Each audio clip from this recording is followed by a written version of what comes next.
Hello friends! ఈరోజు వీడియోలో ETF అంటే ఏమిటి? దాని గురించి ఈజీగా తెలుసుకుందాం. ఈటీఎఫ్‌ని ఎక్స్‌చేంజ్ ట్రేడెడ్ ఫండ్ అని కూడా అంటారు. ఈటీఎఫ్‌ని మీరు ఒక బాస్కెట్‌లా ట్రీట్ చేయగలరు. అంటే ఇండివిడ్యువల్ స్టాక్స్ కొనడంలా కాకుండా ఒకేసారి కొన్ని గ్రూప్ ఆఫ్ కంపెనీస్‌లో ఇన్వెస్ట్‌మెంట్ చేయడం అన్నమాట. ఈటీఎఫ్ కూడా మ్యూచువల్ ఫండ్ లాగే కానీ మ్యూచువల్ ఫండ్స్‌లో మినిమమ్ అమౌంట్ రూ. 100 నుండి మీరు ఇన్వెస్ట్‌మెంట్ స్టార్ట్ చేయగలరు. కానీ ఈటీఎఫ్‌లో ఇంకా తక్కువ అంటే రూ. 10 నుండి కూడా మీరు మీ ఇన్వెస్ట్‌మెంట్ జర్నీని స్టార్ట్ చేయగలరు.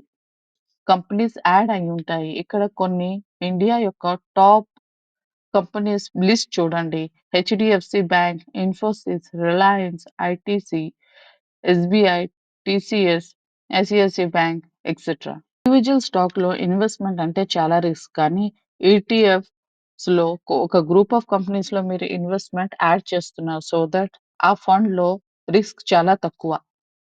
బికాజ్ ఈ గ్రూప్ ఆఫ్ కంపెనీస్‌లో ఒక కంపెనీ పెర్ఫార్మ్ చేయలేకపోయినా, ఏదైనా లాస్ మేకింగ్ కంపెనీ ఉన్నా, అండర్ పెర్ఫార్మింగ్ కంపెనీస్‌ని తీసేసి గుడ్ పెర్ఫార్మింగ్ కంపెనీస్‌ని ఫండ్ మేనేజర్స్ యాడ్ చేస్తుంటారు. ఈ ఈటీఎఫ్‌ని ఫండ్ మేనేజర్ మేనేజ్ చేస్తూ ఉంటారు. వాళ్ళు స్మార్ట్‌లీ మంచి కంపెనీస్‌ని యాడ్ చేసుకుంటూ ఉంటారు. అండర్ పెర్ఫార్మింగ్ కంపెనీని వీరు అవాయిడ్ చేస్తూ ఉంటారు.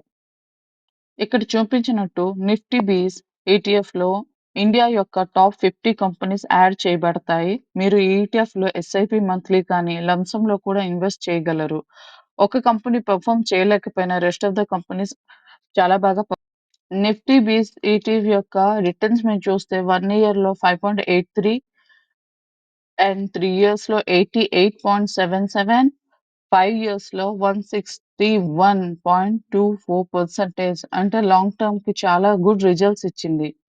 నేను కొన్ని మంచి ఈటీఎఫ్ లిస్ట్ మెన్షన్ చేశాను. మీరు చెక్ చేసి, చూసి, అనాలిసిస్ చేసి ఇండివిడ్యుయల్‌గా మీరు ఇన్వెస్ట్‌మెంట్ స్టార్ట్ చేయగలరు. ఇక్కడ నేను ఇండెక్స్ ఫండ్ లిస్ట్, ఈటీఎఫ్ లిస్ట్‌ని మెన్షన్ చేశాను. ఇందులో కూడా మీరు ఇన్వెస్ట్ చేసుకోవచ్చు. ఇది గోల్డ్ ఈటీఎఫ్ లిస్ట్. మరియు ఇక్కడ గ్లోబల్ మార్కెట్‌లో కూడా అమెరికా, చైనా డిఫరెంట్ కంట్రీస్‌లో కూడా మీరు ఇన్వెస్ట్‌మెంట్ చేయగలరు ఈటీఎఫ్స్ ద్వారా. అతి తక్కువ కాస్ట్‌తో మీరిక్కడ మెన్షన్ చేశాను కాస్ట్ కూడా మీరు చూడగలరు. ఈచ్ ఈటీఎఫ్ కాస్ట్ ఇచ్చింది, దాని రిటర్న్స్ కూడా.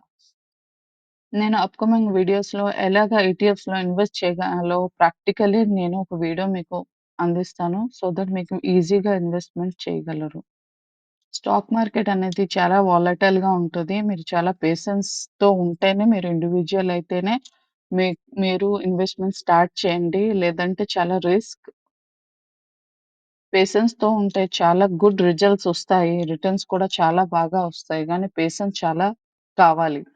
మరియు మీరు అనాలిసిస్ చేసి మ్యూచువల్ ఫండ్స్ గానీ, ఈటీఎఫ్ గానీ ఏదైనా సరే మీరు అనాలిసిస్ బాగా చేసి ఇన్వెస్ట్‌మెంట్ చేయాలి.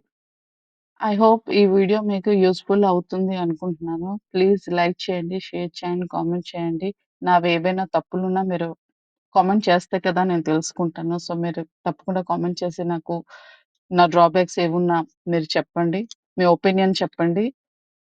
Thank you for watching my video.